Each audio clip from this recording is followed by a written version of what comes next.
Welcome into Buccaneers Total Access, brought to you by Hooters, the original wing joint since 1983. Casey Phillips here, joined by our normal co-host, Cam Brate. But man, we have two very special guests in the studio with us right now, because you know what? The vibes are high. The Bucs have won. We have Chris Godwin here, and we have Cam's daughter, Coop, who is literally manhandling the mic. She's ready to be on the mic at any point. She's fired up about the Bucs game still. She is. She's so ready. She's super excited. I think she's the real star here. I don't know why you don't have her on more. Already, yeah. This is. Chris, she's already at it. We're just gonna interview Cooper. That would be phenomenal. Can I stay and watch? All right, we will. I can tell that maybe this might distract Cam just a little bit, so we can pass her off. But we just wanted the whole world to get a chance to see and meet little baby Coop. So now his wonderful wife Brooke is going to take her out of the studio. But we just felt like the vibes were so high. We have babies, we got Chris, we got wins. What a great day. Yes. Chris, thanks so much for being with us. Yeah, I appreciate you. Thanks for having me. I like your setup. Thank you. Yeah, it was mostly you who set this up. Yeah. So. Yeah, it's the Cam Brate studio. Yeah. He's left and he's still giving all he has to the team. 100%. Yes, absolutely. Yep. Well, first, Chris, how are you doing? How are you feeling? How's life? I'm phenomenal. Well, I guess I'm as good as I can be. Yeah. That was the perfect This could be better. Chris Godwin answer, though, that like no matter what, I'm phenomenal. And then you're like, well, I mean, there are some things that aren't ideal, but I love that about that. That's is exactly so what it is. Your attitude It's right there. Not ideal some things, but mostly things are great. Right? Like I'm feeling way better now. I got this little boot, which is better than the splint that I had to begin with. Yep. Right? So that's progress. Moving up. Yeah, I got access to my foot and my ankle now, which is sick. Little things. It's life's little victories. So no cart, obviously, no little scooter, right? You were on that for a little bit. We've got a scooter. I'm sorry. We've got a heck of a scooter over here. But you upgraded because originally you had Vita's hand-me-down. Yes, and it was a little wobbly. Yeah. The tires were a bit sketchy, but now I got it's all-terrain tires. Oh, very nice. There's no terrain there's no terrain that this tire and my mind cannot overcome. Got a more comfy scooter pad. I got a basket. You got to unlock it, brother. Oh, that's why it's locked. He locked the whole thing. We're trying to move the scooter so that our amazing YouTube fans watching can see this thing. Look at that. The knee rover with a basket. Got a basket. Those tires are intense. The tires are great. Is that a Theragun in there? It is. The Theragun to go. The Theragun little chapstick. I got a little camcorder that I have. Just documenting the journey? Documenting my life. I was doing it prior. Okay. And now that I'm on this new journey. What you should do is just strap a GoPro on your head at all times. On my head. Why not on the scooter? Well, because it's different perspective. This one's it's like a first-person shooter kind of deal, you know? It's like I'm actually living as Chris, you know? That'd be kind of sweet. It sounds like that's what Cam wants to watch. Yeah, that'd be really fun for me. All right. Well, I'll think about it, and when I do, I'll send you the first cut. Perfect. Of Thank the video. you. Yep. That's great. Well, we're going to talk a little bit more about your journey through this in a little bit, Chris. For now, we got to talk about this Bucs win that just happened. First of all, from both of your perspectives, knowing what this win means to the team, that when you have had a bit of a losing streak, and then especially having a bye week and it feeling like this moment of reset. Chris, what were your thoughts of knowing what this would mean to that locker room? I mean, first I was hyped too. I've been watching every game. I've been locked in. It's a lot more stressful when you're watching the games than it is when you're playing it somehow. That's so interesting. But I mean, just the overall morale boost is huge, right? Like coming off of a couple of losses, and then you have to sit on for like an extra week from the bye, and then you go in away a little road trip, and then you get a big victory. Like it's huge. Yeah, and just to get a win, right? Like the team wasn't playing horrible. We were playing a bunch of really good opponents, playing them tough, just coming up short. And so to have the result of a win is it's huge. Like the team really needed it, and just a resounding win yesterday was awesome. Yeah. And then seeing Mike come back, I know that was a big part of it for everyone involved. And Chris, what was it like for you to watch him get a chance to come back and just see what what you guys have always known he has meant to this offense? Yeah, it was sweet. Like, again, whenever Mike Evans is out there, it's a big win for the Bucs, right? Like, and you could tell, like, early on, like, trying to get him involved. And, like, watching it was sick because, like, I know the playbook, right? So, like, I know which plays, like, even based on formation, when he's going to get the ball. And, like, I'm calling it out to Mariah. And I'm like, see, I told you, like, Mike Evans, right? Like, you know, but. How does she feel about these spoiler alerts while watching the game? I think she kind of likes it because Okay. now that I'm there, like watching with her, I get like I break down. I just like talk through the game, kind of to myself, but she's here as well, so I guess I'm kind of teaching her the game, and so she gets to learn like a lot more. Like now she knows about like G-bot, like so whenever like so if we don't get in the yardage, or if we lose yardage on first down, and we got to get back on track, right? Like I had no idea what that Oh, acronym yeah. was. Oh, you did not? I was looking G-bot. at So- you like, Cam was like, yep, so totally. yeah, so you got to get back on track, so you G-bot. get it like third and manageable, and now she knows that, so she knows more than Cam does about getting back on track. That's new Bucs lingo. I didn't know that acronym. Funny enough, it was actually old Bucs lingo as well. You got to look at the call sheet. Here's what brother. it was. When Cam was playing, there was never a need to get back on track. That's a That's fact. why We were he always didn't on know. track. We were Yeah, always on track, right? 100%. We were even when we were 5-11, we were always We on were track. rolling. It was all part of the plan. It was part of the plan. Right Yeah. where we want them. We're talking to Chris Godwin and Cam Brate. So how about looking at the bye week? We always hear about this idea of the rest for the players, but then also knowing coaches, scouts, there's a lot of self-scouting and a lot of times this is a time to make adjustments. Cam, what did you see that it seemed like they did during that bye week to make some adjustments? Yeah, the season is just like you move on to the next opponent pretty much immediately. Like on the plane ride back, coaches and some players are already watching film of the next opponent, so you don't really have a ton of time for reflection. Bye week is pretty much the only time you can actually like put like consistent hours in figuring out like what's going well, what's not going well, any tendencies the team has. I kind of talked about it previously, but when you look at the Bucs roster on offense, like two of our best players are Rashad and Bucky, and just figuring out different ways to get them on the field together at the same time. And they both have the skill set where you can kind of split them out. And we saw that a little bit yesterday. I thought that was really a good call by the coaches, a good catch during the bye week to kind of realize that and figure out ways to kind of involve both of them in different capacities. Yeah, I agree with that as well. Like, obviously, like their ability to catch the ball out of the backfield makes them like even more versatile. And then obviously they both can run, right? So it's been cool to see how Liam's been able to get them involved like in different ways. And I think obviously it opens it up for the rest of the guys as well. Been using Cade a lot on third downs and then adding Mike to the mix. When you put Mike back in the offense, it changes so much. Everything else just opens up. Because defense is like you have to account for him. Like in whatever condition that he is in, you have to like almost commit two guys to him. Like on every he could be out there on play. that scooter, and I feel like Absolutely, they and still they're have to like, do yo, that. like watch out. Like he could get the As ball. long as he put it on his body, Yeah, he's exactly. probably gonna find a He'll way to probably get grab it. it. Yeah. So it really opens up the offense a bunch. And like for me, it's really cool. Like obviously when you're in it, like sometimes it's tough to see like the forest from the trees, right? But to take a step back and to watch the offense like actually play and seeing like how we're setting things up and seeing how comfortable Baker is in the offense and operating. Like he's been playing unreal this season. And I think like that's really like the key to the whole offense is his comfort, his ability to extend plays and guys playing with him. Yeah, and Baker, I feel like in this game showed not just kind of the X's and O's of why he's successful. We all love Baker's attitude, right? Like this is just one of the best things. I feel like this game, he had so many different scrambles that were so important. Yeah. And like putting his body on the line, getting into skirmishes on the sideline, recovering this fumble, doing that. Like I feel like this game more than almost any other was like Baker's moxie on display. Yeah, Absolutely. he wasn't playing quarterback yesterday. He was playing football. He was playing football. Facts.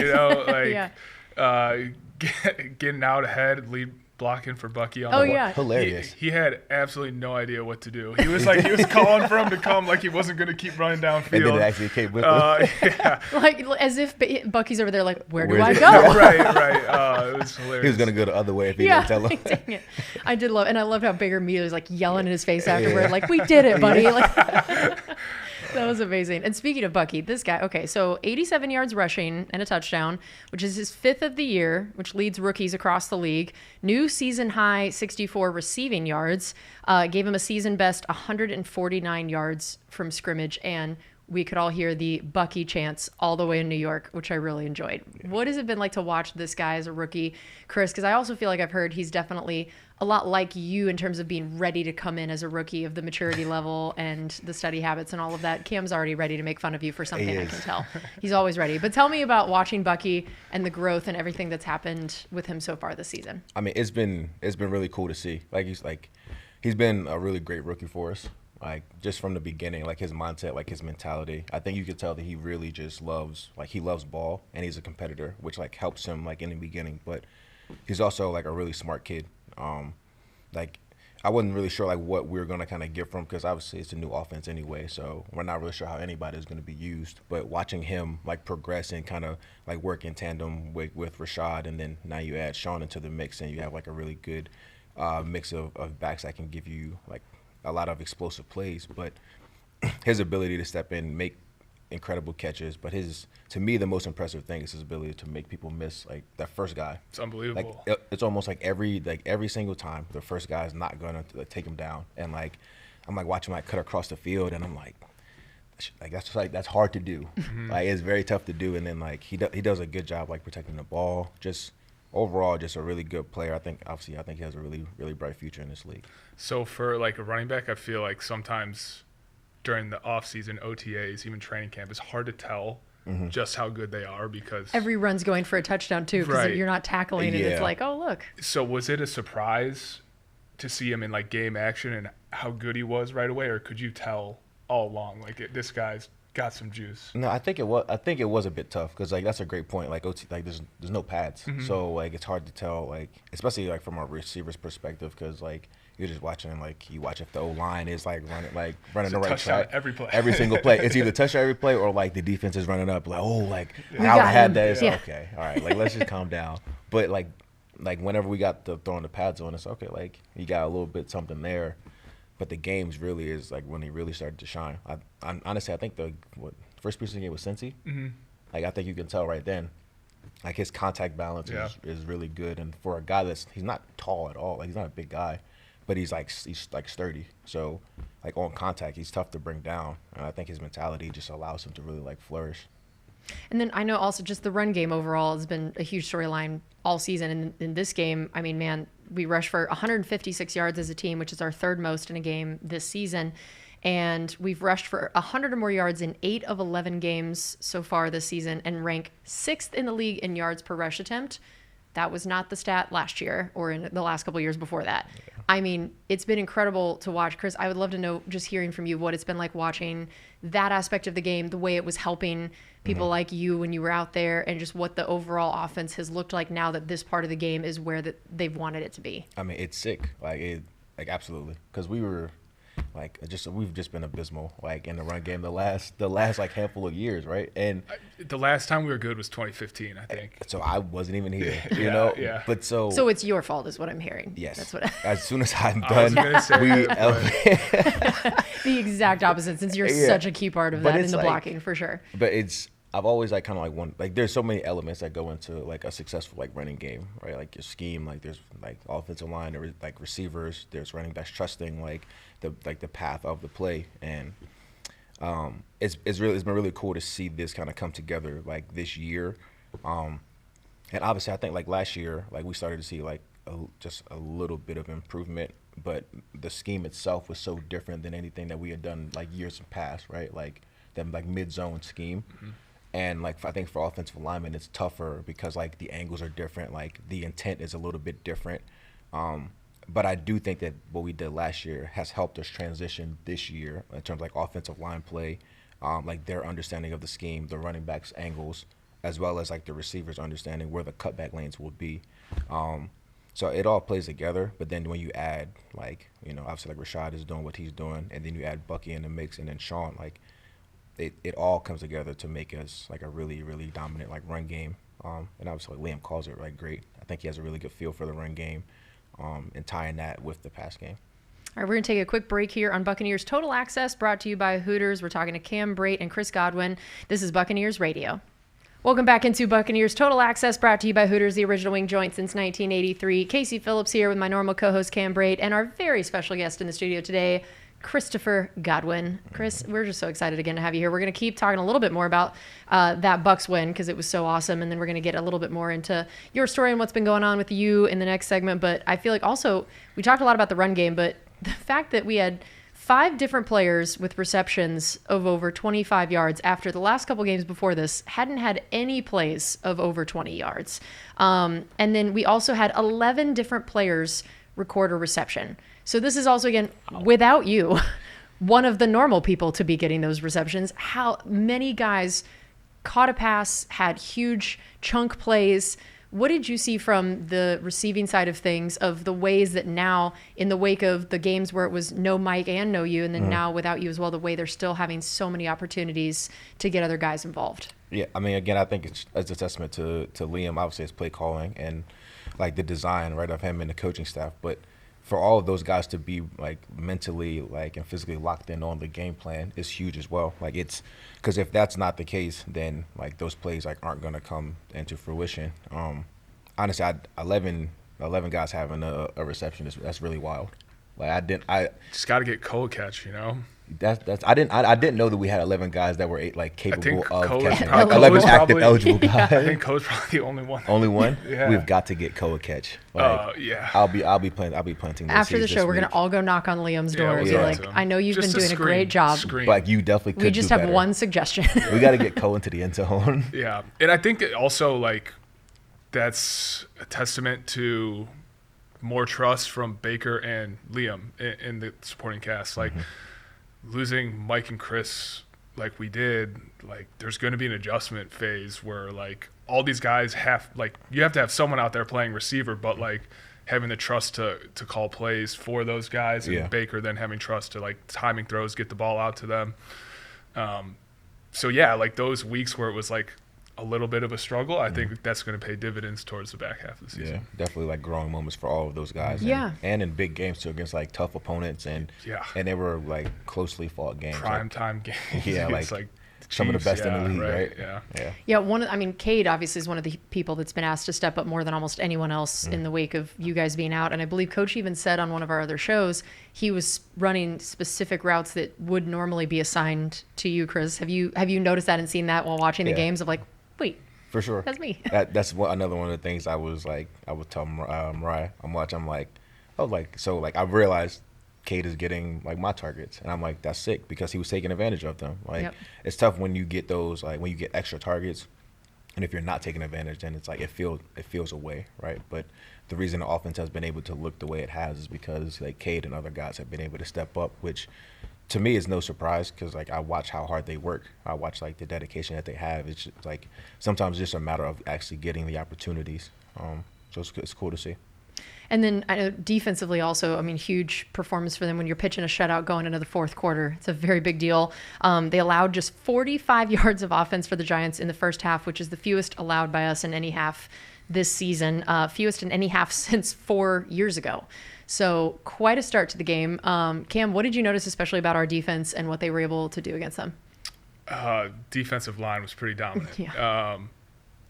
Vita's always going to be a pretty tough matchup for guys. He's been playing really good football the past few games. But other guys stepped up too. I thought Anthony Nelson consistently did a good job kind of collapsing the edge. Yaya always plays super hard, and he was getting pressure on the quarterback. And it was just the Giants really didn't stand a chance. Like, Tommy DeVito didn't really have a chance to do anything in the pocket, because he always had guys – either Vita coming up the middle, which is a nightmare, or, guys off the edge. So really, really strong performance by the D-line. Yeah, I feel like we just kind of ignored the part where earlier Chris said, oh, yeah, I had Vita's hand-me-down scooter, and it's a little wobbly now. And I'm like, shocking. Absolutely. That Vita is not someone you want hand-me-downs from on anything. He's huge. It's weight-based. Yeah, it's like he's just, like, a massive person. Like, and I feel like because he's not, like, 6'5", right? Like, people don't really realize how, like, big of a person he is. I think I might have told you before, like, a couple years ago, I was messing around with him, trying to, like, sneak up behind him and, like, bear hug him, and, like, my fingers were just couldn't touch it. Just barely touched, and so, like, all he had to do was, like, this. Like, he wasn't even, like, he was just joking. It was like that, and my hands came apart, and I was like, wow, like, it's a large really man. Put into perspective, just that exactly. That's so crazy. Yeah, he and Kalijah now too, have 11 combined sacks this season, and Kalijah's only played 6 games. Yeah. So those numbers from Huge. Defensive tackles are just incredible. It makes a big difference too, like, because at least, like, listen, the quarterbacks tell it, getting a pass rush, like, from interior So guys, because there's nowhere for you to step up into. Yeah. So, like, those guys being dominant is going to, like, really, really help the D-line and also, like, the defense. And they complement each other really well too. Like, very different skill sets. And I don't know what it is about Kalijah. Like, he hits the quarterback so hard. He's so explosive. Yeah, It's you could tell unbelievable. DeVito was like, I He's like, have regressed. Oh my God, his sack, and then he had another one in the end zone. Yeah. Dude, like he's figured out, like, because you got to protect the quarterbacks, right? Like everyone wants the quarterbacks to be healthy, so they kind of err on the side of protecting. But like he's found a way to like absolutely destroy quarterbacks without getting a flag, which is Yeah, that's a nice. great skill set. Also, I loved at halftime on that show, they were talking about the fact that, like, oh, yeah, the Bucs normally blitz about 32% of the time. First half, they were like 78% Oh yeah, blitzing, heating them up. which is crazy. And just from an offensive perspective, like, for you guys to think about that, of like, what does that do to you after over a whole half, 78% of the time? That's wild. You really got to speed up everything. right. Like, I mean, with a young quarterback like that, that's what Yeah. you do to him. You speed him up, like. speed up his whole It's- processing. Yeah, if you're blitzing 78% of the time, that means that you are successful on your blitzes. 'Cause if you were blitzing that much and you were giving It up, must be gashed. working. that would come down a little bit. Yeah, give up if 30 it wasn't points. working that well. So Yeah. And then we saw our guy Lavonte tied Bobby Wagner for the most career passes defensed among all active linebackers. Also forced his 31st career fumble, which is tied for the second most among active players. What is it like to just be watching your guy Lavonte at this point? Like the way he's still playing, the way that he has just so many stats like this of among active and then even all-time stats are just wild. It's unbelievable. Like I tell him like all the time, like like for me, like it's been like a real honor to get to play with him, right, and get to like watch him and watch his greatness. Because I mean, like when he came in the league, he wasn't like the prototype for linebackers. Like he was an undersized guy, but you look around the league now, and a lot of linebackers look similar to him in terms of like the size. His football IQ, his ability to actually like have a great feel for the game and to just like make these game changing plays. Like it's year in and year out. Like he's forcing fumbles, like he's getting picks, he's like getting tons of tackles, like just the heart of the defense. And when he's when he's out there, like you realize it. Like it's a big difference for the team. yeah, he's the best. He's- Like yeah. I He's mean, unbelievable. he's old. You know, he's gotten old now. How old is he? It's like 34. How old are You know, you? don't worry about me. It's not about me. But Worry about yourself. he can still fly around. Like he still moves really well. Like he still makes impact plays all the time. But I think what you see more too now is like pre-snap. He knows what's gonna happen. Like he has, whether it's film study or just instinctual, like he's calling out where the ball's going on a good portion of the plays. So But that's a good point too, because like as you age, right, like as your physical like skills kind of like slow down a bit, you kind of have to like account for it in some capacity, or else like your play will significantly decline. And I think his play is continuing to stay where it's at because he's been able to The mental side. Yeah, he's been able to grow like in other ways. We're talking to Cam Brate and Chris Godwin. Also, Mike Edwards rejoined the team. So Cam has already started laughing, which I love when this happens, that we just bring up a guy and you can tell Cam has jokes, no, trolls, no jokes thoughts. ever. No, I'm just happy he's out there again. You know, Yeah. Buccaneer great. Mike Edwards. Love this guy. Tell me what it means to have him back on this defense, and then especially now, as of us taping this, we don't know exactly Jordan Whitehead's situation, but we know he was injured in the game. So what that meant even before Jordan's injury to the defense, and then now what it could mean if Jordan is going to miss some time. I mean, obviously it's going to be huge. Like I think his familiarity with the defense is going to be probably like the biggest part, because whenever you bring somebody in mid-season, like that's the toughest thing. And then with Coach Bowles, his defense is very complicated, as like from someone going against it in training camp, but also like listening to some of the defensive guys talk. Like it's a very complicated defense. So if you just brought a guy in that had not played in it before, like it's going to be tough to really pick up on it. But so Mike, his familiarity with the defense is going to help. And then, like you said, you don't know. We have no idea like what the deal is with Jordan right now. So for a secondary that's kind of been dealing with a bunch of injuries throughout the year, his presence is going to be huge, and he's probably going to get a lot more playing time than he probably anticipated when he first got here. Yeah, it's crazy, that group of, in terms of your DBs, your starters of what you'd name to start the year. That first game, that's it. That's all they've gotten to play together. Yeah. That someone has been hurt out of that group, and then again now if Jordan is going to miss significant time, that might be it. That might be the only game your original plans, which that's crazy from a defensive perspective.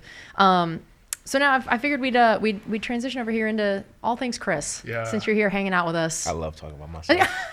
I don't know. I don't know if there's anything I'd rather do than talk about Perfect. myself. Good. Great. Then you've come This to the is right great. place. This is what we love here. So tell us, first of all, how has rehab been going for you? It's been really good, like, to this point, right? The first 2 weeks were less than ideal. Downvote on that for sure. Do not recommend. Just One don't do star, it. Note that. 0 One star rating. Yeah. That Yelp review is definitely very low. But so the first 2 weeks were not great, but the last, I guess, 2.5 or 3 have been really like hopeful. Like I'm making like a lot of progress. Still haven't done a ton, like, because of the nature of the injury. Like I'm like non-weight bearing for at least 6 weeks, so that sucks. You know, just not. It definitely impacts getting around, and getting up and down steps is tough. But I get to do a lot more in my rehab now, and as opposed to my first 2 weeks where I was mostly just elevating. Spent a lot of time like looking at the ceiling, looking at the clouds, which like Sounds fun. it's super fun, right? Not being able to move. And then like the other part too is then like you really have to depend on someone. So I've been feeling really bad just like having Mariah, like especially those first 2 weeks, have to do everything for me. Like it's like I'm a big kid, and like she's like, "You want what do you want for breakfast today?" I'm like I wish I could just get up and go do it, but now I can. So things are improving, and it's life's little victories, right? What do you remember about the injury happening? What do you remember about that moment, itself? that night, the actual injury, and then that night as you kind of learned Yeah. what it was going to be? So on the play, like it definitely looked worse than it felt to me on the field. Like I think that immediately, like I went to go try to get up, and then I felt my legs kind of dragging across the ground, and I was like, that's weird. Like it felt like a little bit of pressure. And like the way I was positioned on the ground, like I was able to look through my leg kind of like down to see, and my right leg was like this, which is normal, but my left leg was like the inside of my ankle was on the ground, so it was like this, and I was like, that's not great. And then I heard one of the Ravens players like yell something, and I was like, that's definitely not good. Yeah, At the time, when you like, see people being like, yo, help, get up. that's when you know, yeah. Yeah, and like almost as soon as like Bobby and the training staff got there, they're like he was like, hey, you dislocated your ankle, and he was like, we're gonna have to put it back into place. I was like, that's great, let's do it. Like this is exactly what I was hoping for. But so they rolled me over, and obviously they got to put it back in place on field, and like that, it hurt a little bit, but again, wasn't crazy for me. I don't know if that was just like the shock of it. Probably or adrenaline what. and shock, yeah. Yeah, it was a lot going on. I'm glad they put it back in, and they said it was like relatively easy to do, which I'm grateful for. So when Bobby comes up to you and says like, "Hey, your ankle's dislocated," Yeah, like where does your mind go from? I asked him. I said, "What are the odds of me coming back in a couple of weeks?" Like right away? That's like No, first immediately. thing? I literally was like, I looked. I was like, "What are the odds of me coming back in a couple of weeks?" And he was like, "Probably the odds of me waking up tomorrow 6'4". Bobby is like 5'9", chance, 5'7". right? I was like, so I There's a guess there's a chance. chance. So you're saying there's a chance. Yeah, and then like after that, right immediately honest, I was like, can somebody call my wife? Because after the knee injury, like she was a wreck, and like it was tough for her to get down. So that was like my next thought, and then it was just like the realization of like where we're at, which is I think like by the time I got on the cart, like because for my knee injury, like I was able to get up, I walked off, and like I almost went back in the game. I remember. So that's very different. And like, so this is my first time ever being carted off the field. And if you play long enough, right, you see somebody being carted off, and it's a different experience. Like when for you, like in Pittsburgh, right? Mm-hmm. Like when you're actually the person that's on the cart, it kind of like changes for you. So it was like kind of like a bizarre feeling. Like it was kind of surreal. Like I'm like looking around at the crowd, and like it was very quiet, and it's obviously like, it's a football game, it's a stadium, but it felt like you can hear a pin drop, and I'm just like watching everybody kind of come up to me. I'm like damn, like this is me. Mm-hmm.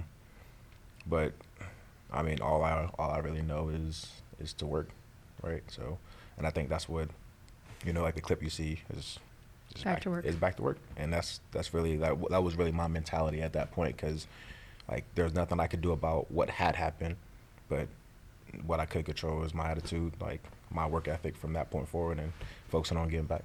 Very stoic of you, Chris. Yeah, I appreciate it. Yeah. We're going to take a quick break here on Buccaneers Total Access, brought to you by Hooters, the original wing joint since 1983. We'll have more coming up with Cam Brate and Chris Godwin. This is Buccaneers Radio. Welcome back into Buccaneers Total Access, brought to you by Hooters, the original wing joint since 1983. Casey Phillips here with Cam Brate and Chris Godwin.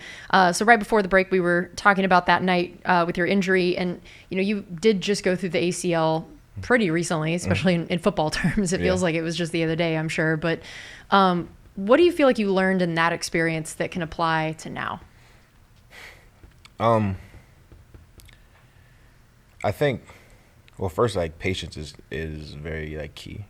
Like, I feel like a lot of us are so, like, accustomed to things happening, like, quickly, and, like, some of us a little bit more, like, looking more for, like, instant gratification. But, like, for me, like, the patience of it is, like, understanding that, like, Rome wasn't built in a day.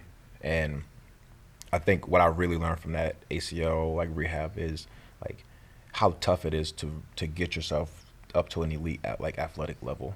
And I think we're also accustomed to, like, as athletes, like, you go from youth to, like, high school to college and pros, right? Like, you continue to go up, and, like, your progression is like you progress as such.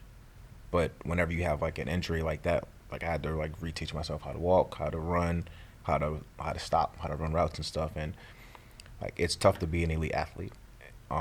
It's tough to build your muscles up to the point where, like, they're explosive enough to do that again. Like, and you really realize how many muscles go into, like, actually, like, supporting your knee, right? But I think the patience of it is just, like, recognizing that, like, your progress is not going to be linear. Like, you're not going to just, like, all right, like, your swelling's down now, and then now you're walking, and then now you're running, and everything's going to keep going up. It's going to be, like highs and lows. So I think that's probably going to help me the most because, again, I'm non-weight bearing for 6 weeks. So, like, there's literally things I physically cannot do. And I have to be okay with that. Like, I can't work on my running now. I can't be back any sooner than I can, like, realistically and safely be back. And I think, like, that helps me in this process because, like, I don't need to be back right now. Like, I need to allow my body the time to heal. I need to, like, allow my body or my mind the time to, like, wrap around, like, what's happened, figure out, like, how do we get back from that, and just take it, like, a day at a time. So then how do you balance that with goals of saying when you want to be back to playing, what level you want to be back playing at? How do you balance the mental side of it, the patience, the understanding of that with also trying to motivate yourself to where you want to be? And have you set any of those kind of goals? Well, like, I would say I know, like, the end goal, right? Like, I want to be back at playing at a high level. Like, I know that, and I'm like, I can't do that. I can't do any of that right now. And so I just don't allow myself to, like, really, like that's the end goal. Like, it's far down the line. I don't even, like, allow myself to be, all right, well, like, if I don't hit this milestone, right, if I'm not walking by this point, then, like, my end goal is, like, pushback, because it's not the case for me. Like, my goal right now is to, like, focus on the things that I can improve, right? So in my rehab, for instance, like, working on my range of motion of being able to get, like, my ankle, like dorsiflexion and plantar flexion. Like, the first couple of days, I could barely move it at all, and now it's a lot better. Like, it's almost, like, to the point where it's like the same as my right. So, like, that's a win for me. And eventually it's going to be back to that same level, and then you progress to walking and, like, getting, like, your muscles back, like your calf back, like your quads back, all of those things. So it really, like, as cliche as it sounds, like, it really is taking it, like, day by day. And then once I'm, like, running again and, like, doing, like, the physical activities, like, that I'm accustomed to, like the training, then I can, like, set my goals, like, my mind on, like, this is how I need to progress in order to get to, like, my end goal of playing at a high level again. Cam, what was your reaction when you saw the injury to Chris, and then just knowing it's a friend, it's someone you know, and the thought of the football side, the personal side, all of that, what goes through your mind, and what do you remember about even that when you'd see people have injuries on the field? Yeah, I mean, the game, it's a night game, and as a new father, I have to go to bed early, so I was asleep. You mean as an old man? Yeah, as an old man, yeah. The games are so late. Why do they start so late? Are you like, how did I ever play in That's this? for real. But no, I woke up the next morning and I saw it right when I woke up and I was just crushed. Like I felt sick all day for Chris. He had been playing so well. It was kind of like the perfect offense for him. He was really taking advantage of all of his opportunities, and I had seen how hard he had worked to come back to this level. And it's not something coming off a knee injury that just happens. It took a little time for you to get 100% comfortable, but Chris was back 100%. He was playing great, and so my heart just hurt for him. But at the same time, I knew Chris was going to be fine, in the long run, right? Like I know he's got the right mentality to attack this the right way, and it's going to be hard for a little bit, but I knew he's going to get beyond this and be okay. But yeah, it was just I was really sad that day. I texted Chris, and he texted me back like 2 weeks later, and that's very unbalanced. But yeah, it's just we pour so much into this, and like you're fine 1 second, right? Like before you're fine, absolutely fine. And it's like amazing. 5 seconds later, the next 7 months of your life are just totally different. Yeah. So yeah, it's the downside of football for sure. I was thinking about how we see injuries in football all the time, right? And to the point where a lot of times I think we can get numb to it. Yeah. About not only just the football impact, but the idea of this person and what it means to them and their family. I don't think that happened for even 1 second with your injury, which I thought was really interesting, that it was like most fans, a lot of times an injury happens and it becomes, what does this mean to the team? What does this mean to my fantasy team? Yeah. I feel like for you, the moment it happened, it was fans, teammates, everyone was thinking about you, the person. And it looked like there was just this outpouring of support for you and your family and for who you are. And I think a lot of times players may not even get something like that till they retire. What was that like for you to see the reaction from fans and to essentially get to learn what people think of you and your time here before you ever even get to that retirement phase? Yeah, it truly was amazing. Again, I've had a lot of talks with Mariah during this time. So that was another thing, like that first week, it was really damn cool to see. Like you said, like you don't typically get like your flowers until like, you're done whatever you're doing. But to just see like the just outpour of support, like again, from Bucs fans, like, and also just like fans from across the league. So many people like donated to our foundation, which was like, again, like they didn't have to do that. Like it would have like hit the exact same, like if you just like reached out and like thinking about you, like praying for you, which like a lot of people did. But for people who like donated, I'm like, that's really damn cool, man. Because like you think about us, but also like took the time to like donate like some of your hard-earned money to our foundation, and now like you're helping pets in need, you're helping other people who really need it, and just like a show of like I guess community, right? Like we're all like in this together, like it's for the betterment of our community. And yeah, like we play a game, but it was interesting to see how much this like impacts so many people. And again, like you said, like the person, right, like involved, I think people really saw that. And I don't know if it was just because of like how I, like the person that I am, or like because of what I had been through already, or a combination, right? But the support was really, like it really touched my heart, and it really like inspired me a lot. Like it helped me get through those first couple of days. Like, I'm very excited to get back to doing like what I love. And there's no doubt in my mind that I'll be, back at the level that I was at. It's just, you sit down for a little bit and like get to evaluate. But man, I was on a bit of a heater there. You were. That was going to be my next question. We're talking to Cam Brate and Chris Godwin. I mean, you were playing some good football. Oh, yeah. There's no good time to have an injury, but I'm Facts. sure that made it Not hurt ideal. a little more even of like, God, this was going so good. Tell me why everything was going so well for you in this offense, with this team, with this quarterback, whatever all factors into it, of why this was the year of Chris Godwin. Yeah, I mean, you were spot on. Like it was a combination of all of those things. I think like being another year removed from like the knee like surgery, I think helps, right? Like get a little bit closer back to being like yourself physically. And then like the whole off season, like my mentality was like envisioning being back to the level that I expect myself to be at. Like specifically like after the catch, like that was something I was like really focusing on. I was like I've got to get back to being like, I think a few years back I was leading the league in yards after catch, and I was like, I got to get back to doing that. Like I know I can.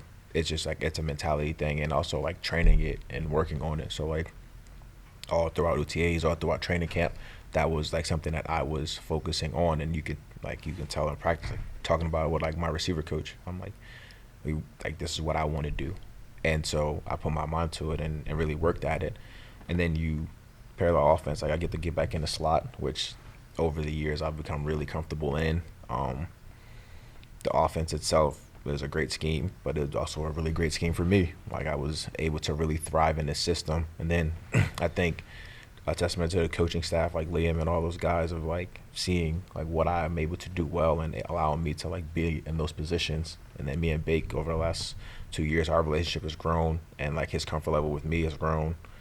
I think just like my general feel for the game, all of those things have like just combined like at the perfect time to allow me to have a great half of season. That's true. And I imagine we'll still carry over. Absolutely. You know, when you're able to come back, all those things are not things that necessarily go away, which has got to make you feel good about what it could mean for coming back. Yeah, for sure. Again, I'm very excited about it. Like I'm very excited about when I'm able to get back into doing it. And I think, again, being on the other side of of a previous season-ending injury, like I think the return is going to be like for me going to be quicker. Like I think I'm able to like understand what I need to do a little bit better, like the approach, but also like it's a different injury as well. Like it's not like knees, like they just take longer to kind of bounce back from. So there are a lot of positive signs for me, and those are the things that are kind of getting me through it all. All right, we're going to take one more break here on Buccaneers Total Access, brought to you by Hooters, the original wing joint since 1983. This is Buccaneers Radio. Welcome back into Buccaneers Total Access, brought to you by Hooters, the original wing joint since 1983. Casey Phillips here with my normal co-host, Cam Brate, and my very special guest, Chris Godwin. Yes. In the commercial break, there was discussion of how I was introducing, and I stuck with it. That's it. The very special, honored guest of Chris Godwin and Cam Brate, who's always here. So. We'll see if I come back. Right? Yeah, he's like, that's it. That's the last one. Well, I figured on that note, it's perfect time to ask, what were y'all's first impressions of each other when you first met as teammates? So, Cam, you'd been here for... Well, 2017 was your first year, right? 17, yeah. 3 years? You know that. I was actually thinking about the drive acting over. like he doesn't remember when you came into his life. Yeah, no, I'll never forget the day. That one special day. The manster himself. Manster. Yeah, so Chris was a pretty quiet guy at first, you know. Facts. Hilarious. Yep. But like super nice guy. And so like I always, I like to poke. It's like fun. It's like fun for me. Say what it is. You're a troll. Yeah. And I like to poke fun, but like I felt bad, like kind of, poking fun at Chris because he was such a nice, quiet guy. And I was like, oh man, this is going to be a tough guy to break down. But eventually I got him, and I suckered him in and to becoming my friend, and so I've had a good target over here to make fun of for the past 7 years. But Chris was an outstanding special teams player that has progressed into a really good NFL receiver. It's such a funny position he was in because we had just signed D-Jack, right? Yeah, exactly. And so we had Mike and D-Jack, and then we drafted Chris in the third round. Mm-hmm. And so he wasn't getting featured a ton. And he was playing special teams, and he was awesome. Like, he was so good at gunner. Yeah. And then, guys got banged up. A couple things happened, and Chris started playing a little more. And right away, a couple things happened. And, you could tell right away, like, he had it, just plays the game the right way. You couldn't really appreciate what we were talking about earlier, his yards after the catch ability at all.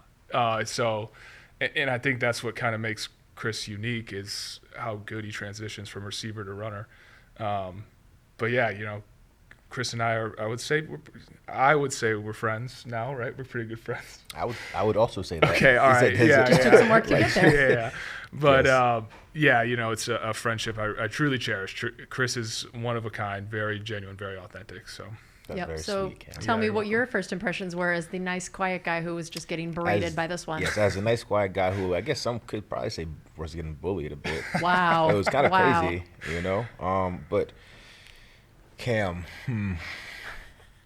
So I think we were talking about one of the breaks. It took me probably about a year to like really like understand Cam. It was him and Adam Humphries. Such an enigma. Yeah, they were trolling before I was aware of what that is, right? A lot of sarcasm with these two guys, and I could never figure out like when they were being serious or when they were being genuine. It was always with a smile, and I'm like, man, I don't know if I like these guys.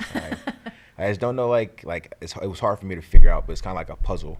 And then like once I did, I was like, okay, Yeah. I see. What I can you're play doing this here. game. Yeah, it took me a little bit to pick up, but then once I did, I will say they have influenced me, and depends on who you ask, but a somewhat Positive negative ways. or positive way, right? Because now I troll, and sometimes I get it going, and I cannot stop it. But I enjoy being around Cam. He hilarious, like a phenomenal person to talk to, like really like fun to kick it with, like always a great time. We spent a lot of time, like me, him, like our friend group, like our wives. Like it's actually like it's a really cool situation because all of the wives are like really cool. We all get to kick it. We play, have like game nights and stuff like that. So we got to spend a lot of time together. A lot of jokes, a lot of trolls. Side note: him and Scotty Miller, elite trolling. I love listening to them two talk because they essentially talk about nothing. Like they just like go around topics trolling each other. The hard part is when it's yeah. Anyway, so the hard part. He thought everything about what he was about to say. He just censored himself. No. So like I try to text Scotty, but like it doesn't play the same way through text, and I actually can't have a text conversation with Scotty. Like you should see our text conversations are just nothing. There's no tone. There's It's nothing. literally Nothing gets there. accomplished, and I'll be asking him a genuine question. And he's like, wait a minute. But no, Yes. he doesn't give me a genuine response, and so like nothing ever gets accomplished. But So you, I have but to- you, but you never really know with him because that genuine question that he's talking about could not be genuine. Yep. Oh, And I'm a very genuine guy. So for me, it's been cool like to see like how our like relationship has like developed. I do consider Cam like a good friend. Thanks, I like it. Look at Thanks, this. buddy. Look at the happiness on this set You here know? that we've gotten to. Well, so you mentioned you were, lovingly bullied by Cam Yes. your rookie year. Did you have a lot of rookie duties? And then if now as the vet guy, have Do I you dish them out? subjected people to rookie duties? So I honestly no. In either case, luckily like I didn't have a ton like in the receiver room. Like Mike's always been like really cool with that. Like Mike. Mike just doesn't care Mike- enough to like. Mike's like That's too much effort. Mike, for Mike. I remember Mike was like, nah, I don't do none of that. Like you just here. I'm like, oh sweet. So I might have like I had to carry like Gerald's pads in like one training camp practice, right? But like he also has carried mine in too. So that's probably like the extent of it. But because of how Mike is, like I'm not gonna do that to anybody else. Like I don't know. I don't like it. Like because sometimes people like get kind of like have rookie duties and it gets overboard and then they want to just like inflict that on like any Yeah, other if it happened to rookie. me, I got to do this to you. Yeah, and I don't subscribe to that same kind of like behavior. I like so, it. Did you have? I actually have a good question. Let's see how genuine this question Yeah, is. I'm not saying your questions are bad. My questions. Wait, was that gonna was say, I that was was like- crazy. No, my questions are bad. Really? But this is a good one. How has Mike? I've never even like. How has Mike in your mind like influenced you Mm-hmm. as a player? First of all, you can tell there's one moment every show that he's like thought about this. Yeah. That he has I one. just thought he's thought got- of it, but like I've never asked Chris this before. Oh wow! Look at that. So how is he? You were too influenced? busy Yeah, bullying him. like because Mike is like, I mean, he's very unique as a player, and you guys have different skill sets. But like, what have you taken from Mike and like directly applied to like your own game? That's a really good question. Thanks. Look at that. Thank you. I think like so we are very different like players. Mm-hmm. I think we have like some similarities, but like I think because of how different we are, we kind of complement each other well. Mm-hmm. But still like atypical from like what you would expect from like a 1-2 kind of punch at receiver. Like typically it's like a big receiver and like a smaller, speedy receiver. Guy, yeah. But like Mike's like the deep threat, like, but he's also the bigger receiver. Like I do like a lot of like the dirty work, but he also does some, right? Some. But so I think like I don't think there's like one thing that I can like I definitely took this from Mike, but watching him play like has like inspired me in a bunch of like different ways. Like his ability to just like go out and make plays like regardless of like what's going on, like regardless of the quarterback throwing him the ball, regardless of the score, regardless of like how his double team, yeah, like what the defense is giving him, and like regardless of like his performance. Like we've talked, like he was like there was a game like earlier in his career where he had like 5 or 6 drops or something in the game, and I'm like, I remember it. yeah, and I'm like, bro, what? Because like I had like maybe I had a game I had like 3 or 4, and I'm like, dog, like, do I know how to catch the ball? Like, and he's like, bro, like I literally had 6 drops in the game, and like he still had like maybe like 10 catches. I'm like, how did they keep throwing you the ball? He's like, yeah, You weren't very good back then, Chris. yeah, but still, like, but the mentality, because it can be tough to just like get in your own head and to like spiral. And he's like, no, like I know how to catch the ball. Like he's like, he's Mike Evans, so like I'll take them. Like, yeah, like I'm here for. I've caught hundreds of thousands of passes, right? Or just like how he is able to get open on like go balls. Like his technique that he uses is like he's so successful at it because like everyone, like when you look back for the ball, most people slow down. Mike does not. Like, and that's a tough thing to do, right? But like taking that like as like an example, or like there's something that he does that I don't know why he does it. Like when he like on his out routes, right? He always catches the ball like this. Like so he allows the ball to, like if the ball's coming from this way, he allows the ball to cross his eyes. Yeah. And he catches, Such and, a hard catch. and it's one of like the more difficult catches in football, but he does it so easily. And I'm talking to him like, why do you do that? Like, it's not how you should do it. Yeah. And he's just like, I don't know, it's just easy. Like it's just Mike. That's the thing. That's why when you're so good, sometimes those people don't even make great coaches because they're like, Yeah. I don't know what to tell you. This is just how what I I do. do. Yeah, but what I learned from that is like even if something isn't necessarily like the like correct way to do it, like if it's something that you are comfortable with, like just stick with that because like that's what your body's gonna kind of like resort to, and like it's gonna allow you to be successful. So it's like you understand. Once you understand the scheme, once you understand what you're supposed to do, like there is some kind of gray, and like that gray obviously exists when you make the plays. Like if you're just like existing in the gray and you're missing like 50% of the time, there's no gray for you. It's black or white. So I kind of like picked up on that. But Gronk was the king of not being able to articulate why he did something the way he did it. That's yeah, fair. football genius. Yes. Football genius, Rob Gronkowski. We will close with this. Thanksgiving week here. Mm-hmm. Chris, you're very health conscious. You're very cautious with what you put in your body. With you being hurt and it being Thanksgiving, yes. are you about to go off on the dinner table for the first time maybe ever because you're always playing football right now? Am I gonna go off? Whew, probably. Yeah, this is Probably. the one silver lining of but when like, this injury but is. that's also just like mostly just in quantity, not in the quality. We cannot sacrifice the quality of the food. Oh, of course not. Absolutely. So a term that's become very widely used in our friend group is whether something is CG friendly or not. yes. Like we That's all, actually it's really- like Yeah. if the Godwins 'Cause are it's coming, gotta be the we always gluten-free, have the to- healthy. Gluten-free, dairy-free. Yep. And that's CG friendly. Let me tell you, a gluten-free, dairy-free Thanksgiving can be a little sad at times. It can Yeah. be, But- but things are looking up. Things are getting a lot better now. There are a lot more options. There's again, we started the show and we're ending the show with his positivity. It's of, like, positivity, it's getting but it's better. great because like so like there people look at it like, oh, like you can't have anything that's like good, but like that's false. Like you have to open your mind up a little bit. You know, sorry that you're using bad ingredients that like might hurt you down the road. Like I care about my health, right? I'm trying to perform at a high level, but like you can just not use butter, right? And that changes the whole game. And people are, oh, like it's the same turkey, don't use butter, right? That sounds Funny depressing.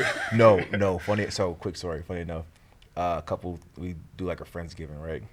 This was last year or the year before, and we get there, but like a couple, it was like when the Rudolphs just got here. Mm-hmm. So a couple, like everyone brings their own dish, right? Everyone's just like responsible for something.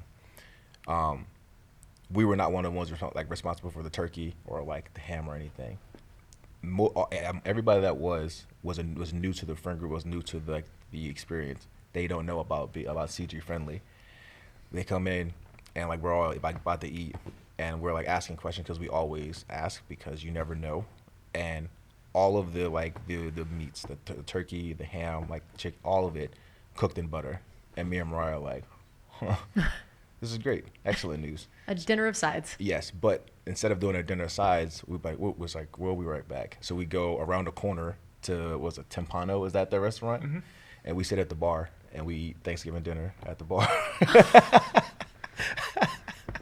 That's amazing. Yeah. That's incredible. Well, I hope this year now you get to go off on some CG friendly foods. Yeah. Now we always account. We don't anticipate people to account for us in the event that they don't.